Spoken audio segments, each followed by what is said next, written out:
आज तुम्ही जिल्हाधिकारी कार्यालयासमोर आमरण उपोषणाला बसलाय, काय मागणी? आमची मागणी अशी आहे की जालना जिल्ह्यातील अंबड तालुक्यातील 25 कोटीचा शेतकरी अतिवृष्टी महाअनुदान घोटाळा झालेला आहे। या घोटाळ्याचा 72 पानाचा अहवाल आपल्या हातामध्ये आहे, पण या अहवालाची आजपर्यंत अंमलबजावणी झालेली नाही। म्हणून मी इथं आमरण उपोषण सुरू केलेलं आहे छत्रपती संभाजीनगर जिल्हाधिकारी कार्यालयासमोर।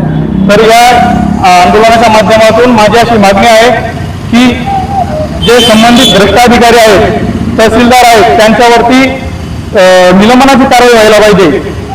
जो अहवाल दिलेला आहे त्या अहवालाप्रमाणे कारवाई झालेली नाही, कारण आपल्याकडे जो अहवाल उपलब्ध आहे यामध्ये फक्त काही तुरळक अधिकाऱ्यांवरतीच कारवाई करण्यात आलेली आहे, ज्याच्यामध्ये वरिष्ठ अधिकाऱ्यांवरती कुठेही कारवाई केलेली नाही। आणि म्हणून फुलंब्रीच्या तहसीलदार आहेत यामध्ये योगिता खटावकर आणि सध्या जे बीडला तहसीलदार आहेत चंद्रकांत शेळके यांचं सुद्धा या अहवालामध्ये नाव आहे, त्यांच्यावर कुठलीही कारवाई झालेली नाही। सन्माननीय महसूल मंत्री बावनकुळे साहेब यांचे पत्र असताना सुद्धा त्यांच्या पत्राला केराची टोपली दाखवण्यात आली, त्यांच्या पत्राचा कुठेही अहवालावर आणि त्याचा परिणाम न घेता यांनी कारवाई केलेली नाही विभागीय आयुक्त साहेबांनी। आणि म्हणून मी इथं आमरण उपोषण सुरू केलेलं आहे। कसा घोटाळा झाला? हा घोटाळा यामध्ये स्पष्ट आहे की मॅडमनी एका प्रायव्हेट कर्मचाऱ्याला त्यांचा आयडी आणि पासवर्ड हँडओव्हर केला आणि त्या याद्या अपलोड करण्याचं काम दिलं।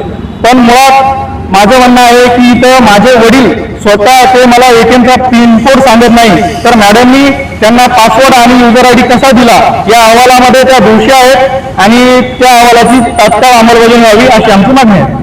आता डायरेक्ट उपोषणाला बसला का याच्यापूर्वी काही प्रशासनाला निवेदन? यापूर्वी प्रशासनाला मी 2 महिन्यापासून निवेदन देत आहे, प्रशासन याची दखल नाही, कुठलंही पत्र नाही आणि त्यामुळे मी शेवटी अंतिम पूर्व सूचना पत्र दिलं आणि इथं आमरण उपोषणाला बसलेलो आहे। उपोषणाला बसला तर प्रशासनाने दखल नाही घेतली तर पुढचा पवित्र काय असणार? प्रशासनाने जर दखल घेतली नाही तर मी मोबाईल टावरवर चढून शोले स्टाईल आंदोलन करीन किंवा सन्माननीय राज्यपाल महोदयांची भेट घेऊन हा अहवाल तिथं सादर करेल। हे आंदोलन जे कोणत्या पक्षाच्या नेतृत्वाखाली आहे तुमचं स्वतः? हे आंदोलन कुठल्याही पक्षाच्या नेतृत्वाखाली नाही, पण आम्ही कुठल्याही आंदोलनाचं निवेदन द्यायला गेलो तहसीलला की त्या मॅडम डायरेक्ट गुन्हा दाखल करण्याचा आदेश देतात। पाठीमागेही सरपंचांनी आंदोलन केलं, त्यांच्यावरही असा खोटा गुन्हा दाखल केला।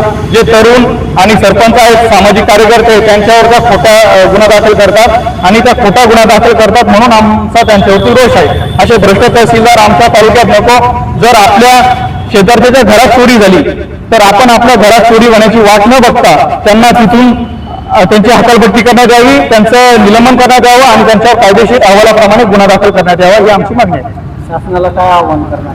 शासनाला मी सन्माननीय मुख्यमंत्री साहेबांना एक आवाहन करतो की बावनकुळे साहेबांनी जे पत्र दिलेलं आहे, त्यांनी जो आदेश दिलेला आहे त्या आदेशाप्रमाणे त्यांना निलंबित करण्यात यावं। बावनकुळे साहेब हे महसूल मंत्री असताना त्यांच्या आदेशाला केराची टोपली दाखवण्यात आली। बावनकुळे साहेब हे मंत्री आहेत की डमी मंत्री बनवलेले आहे सरकारमध्ये फक्त।